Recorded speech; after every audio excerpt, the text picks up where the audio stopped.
Salut à tous, je suis Sandrine Miraculeux, je suis artiste et auteur, je suis aussi passionnée d'art et je partage avec vous.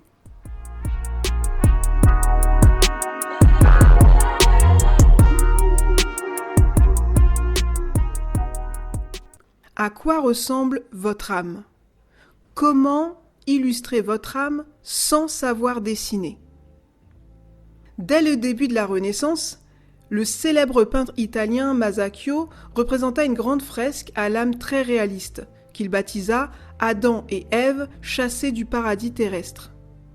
Plus célèbre que Beyoncé et Jay-Z, nous connaissons tous, plus ou moins, l'histoire du premier couple qui ait existé dans ce monde, n'est-ce pas ?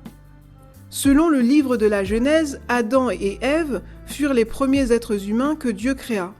Tous deux furent placés dans le jardin d'Éden et eurent la responsabilité de le cultiver et de le garder, avec la permission de manger de tous les fruits du jardin, sauf de l'arbre de la connaissance du bien et du mal. Malheureusement, ce paradis terrestre fut perdu prématurément, à cause de la désobéissance d'Ève d'abord et d'Adam ensuite. Oula.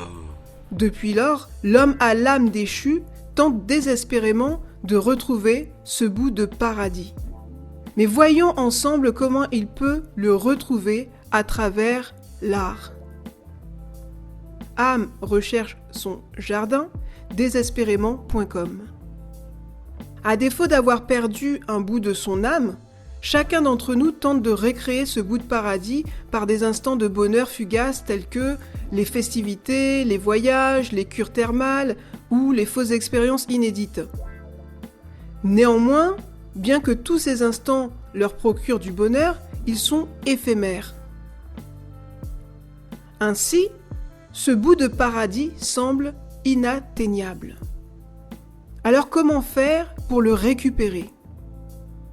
Cultiver son jardin pour retrouver son âme. C'est ainsi qu'après avoir traversé une succession de crises, l'être humain est toujours en quête d'un espace ou d'un endroit dans lequel il pourra éventuellement se réfugier et s'épanouir. C'est pourquoi, pour ma part, j'ai vraiment cherché à me recentrer en cultivant mon jardin secret. Non pas au travers des expériences extérieures que je vous ai citées tout à l'heure, mais sur l'essentiel. C'est-à-dire rassembler ce que les épreuves de ce monde semblent vouloir dissocier chez l'être humain, sa tridimensionnalité, soit le corps, l'âme et l'esprit. En revanche, je ne vais pas revenir sur la composition tridimensionnelle de l'homme ici, car j'avais déjà traité ce sujet sur la série Autoportrait, que je vous invite à consulter sur ma chaîne YouTube et sur ma chaîne de podcast ou sur mon blog. Hormis cela, avez-vous déjà eu l'impression d'être divisé dans votre intériorité, séparé, voire dispatché, ça et là, dans votre tridimensionnalité ? Si c'est votre cas, je crois avoir trouvé la solution divine à votre problème. Je vous la partage dans quelques minutes. Régénérer, restaurer et illustrer votre âme. Selon des chercheurs américains de l'université de Cornell, vivre une expérience émotionnelle apporterait plus de bonheur que la possession matérielle. Qu'en pensez-vous ? Ou du moins, que recherchez-vous en ce début d'année ? Comme je vous le disais dans la précédente vidéo ou podcast, vous faites partie des personnes que je souhaite vraiment aider en 2021. Ainsi, comme je le ferais pour un ami, je souhaite partager avec vous une belle expérience que je vis moi-même depuis quelques temps maintenant. Évidemment, il s'agit d'une expérience artistique que j'ai conçue spécialement pour vous. Attention, je ne vous propose pas un produit, un service ou une simple formation artistique. Non, plus que le portrait de votre âme, je vous propose de vivre une expérience unique. Car après tout, il s'agit de vous, et uniquement de vous. Vous êtes l'œuvre du Créateur. En effet, certains d'entre vous le savent probablement déjà, mais Pour les autres, je tiens à le rappeler. Savez-vous que Dieu a choisi de créer l'être humain ? C'était un acte intentionnel de sa part. De la même manière que l'existence de l'homme n'est pas un simple hasard, vous n'êtes pas né non plus par hasard. D'ailleurs, Dieu dit en Jérémie 1, 4 à 10, « Avant de te façonner dans le sein de ta mère, je te connaissais. Avant que tu viennes au jour, je t'ai consacré.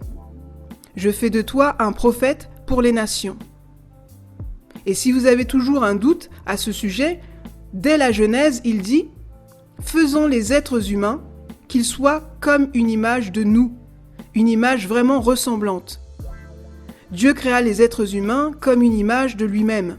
Il les créa hommes et femmes. La Bible dit également que l'Éternel Dieu façonna l'homme avec la poussière de la terre, donc l'argile. Il insuffla un souffle de vie dans ses narines, et l'homme devint un être vivant. Allez, un dernier verset pour les plus sceptiques. En 3 Jean 1,2, Dieu dit « Bien-aimé, je souhaite que tu prospères à tous égards et sois en bonne santé comme prospère l'état de ton âme. » En somme, en tant qu'individu, vous êtes unique. Oui, le Créateur a fait de chacun d'entre vous une personne unique. Dès lors, je vous invite à vivre une expérience avec moi, par l'intermédiaire de cette formation artistique que vous trouverez en lien en barre de description. Ainsi, je vous donne à nouveau la possibilité de cultiver votre jardin, en vous offrant, je le crois, un bout de paradis. Donc voilà, je vous dis à bientôt, j'espère qu'on se retrouvera sur la formation. À bientôt. Merci de m'avoir écouté, c'était Sandrine Miraculeux, donc sur Passionnée d'art. Allez, à bientôt, au revoir.